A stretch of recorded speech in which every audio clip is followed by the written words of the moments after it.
Mechi imemalizika, unaonyesha mchezo mzuri.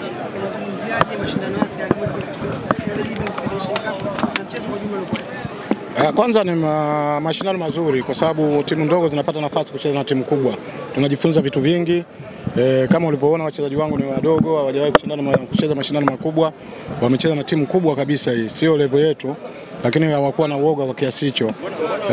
Kwa hiyo haya yanatakiwa yaendelezwe kwa sababu yanatupa nafasi na sisi. Lakini tukizungumzia mchezo wa leo, Yanga hawakuweka kikosi chao chote, lakini wameonyesha mchezo mzuri.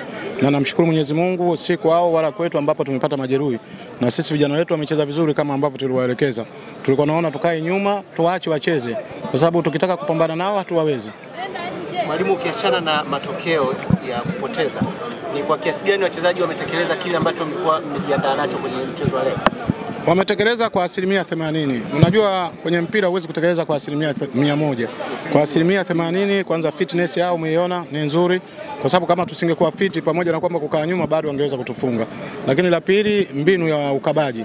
Tungekuwa tunafanya makosa mengi wangetufunga kwa faulo. Unaona hawajafunga magoli ya faulo pale mbele. Kwa hiyo wametekeleza kwa 80%. Kupitia mchezo huu nini ambacho mmekipata mnarudi nacho kwenye ligi ya Championship?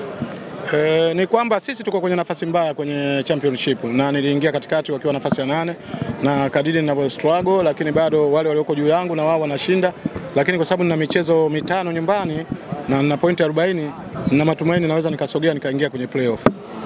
Kocha, mabadiliko ya Sada kuna namna kama yaliathiri mfumo. Uliona hilo wakati unaendelea kufanya mabadiliko, kwa sababu toka alipotoka ikawapa nafasi kubwa Yanga kucheza kwa kujitawala. Wewe ni mwandishi wa habari, mimi ni coach. Tena coach mwenye uzoefu mkubwa. Sisi hatukutaka kufunga. Sisi tulikuwa tunataka kuzuia hizo goli mbili na tosha. Na niliingiza watu kwa ajili ya kukaba. Kwa hiyo wewe ulikuwa unafikiria tucheze tushinde. Unashindaje pale?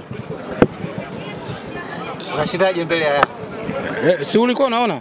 Kwa sababu nafasi 3 tulipata, kama angekuwa wachezaji wakomavu wangefunga zile zote kipindi cha kwanza. Lakini mlionekana mna uwezo wa kupata nafasi na kuzitengeneza pia. Ndio nasema nafasi kama zile wanapata akina Pakome, akina Azizi wanafunga, bado vijana wetu wadogo. Kwa hiyo kile walichofanya ndicho wanastahili kwa uwezo wao.